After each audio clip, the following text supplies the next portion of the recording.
Bonjour, aujourd'hui je vous propose une cuillère de maths rapide, très légère, très light, pour vous montrer comment déterminer la distance entre deux points sur un axe gradué.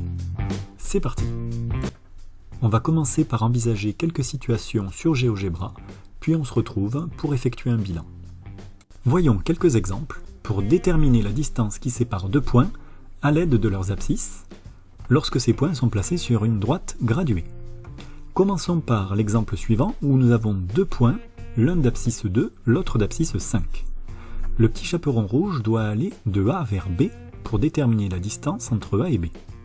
Il part de l'origine du repère et fait un déplacement pour se rendre en A, puis effectue la distance qui nous intéresse de A vers B. Si on demande au petit chaperon rouge quelle distance il a effectuée globalement, il nous dira je suis parti de l'abscisse 0 jusqu'à l'abscisse 5, j'ai donc effectué une distance de longueur 5 unités. Mais la distance entre l'origine du repère d'abscisse 0 et le point A n'est pas à comptabiliser. On doit donc enlever aux 5 unités les 2 unités. On a donc une première idée de démarche qu'il faudra peut-être confirmer. Pour déterminer la distance entre deux points, il suffit de faire la différence entre la plus grande abscisse et la plus petite.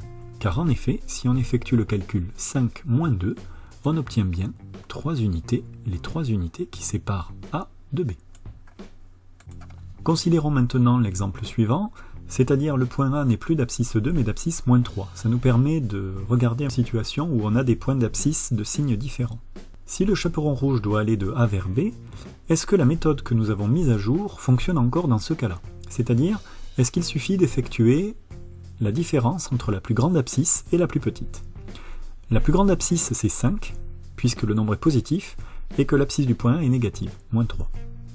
Si nous faisons le calcul suivant, 5 moins moins 3, la différence entre la plus grande abscisse et la plus petite, cela nous donne 5 plus 3, c'est-à-dire 8 unités. Or, le petit chaperon rouge, pour aller de A vers B, doit effectivement faire 1, 2, 3, 4, 5, 6, 7, 8 unités. Donc la méthode ici fonctionne encore. Terminons par un cas où nous avons deux points d'abscisse négatives. Que se passe-t-il dans le cas où le petit chaperon rouge doit aller du point A vers le point B et où les abscisses sont moins 7 et moins 2? Voyons si la méthode que nous avons effectuée pour les deux premiers cas fonctionne encore. Ici, la plus grande abscisse est moins 2, la plus petite est moins 7, et la différence de moins 2 et de moins 7 nous donne moins 2 moins moins 7, c'est-à-dire moins 2 plus 7, ou encore plus 5. Et le petit chaperon rouge pour aller de A à B effectue la distance 1, 2, 3, 4, 5 unités. Donc cette méthode fonctionne encore. Alors ces trois exemples ne constituent pas une preuve, mais on admettra que si vous souhaitez déterminer la distance entre deux points placés sur une droite graduée, il suffit d'effectuer la différence entre la plus grande abscisse et la plus petite. Voilà donc notre bilan.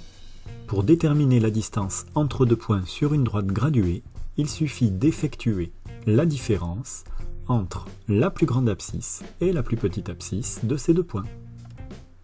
Voilà pour cette vidéo, je vous retrouve bientôt pour d'autres vidéos.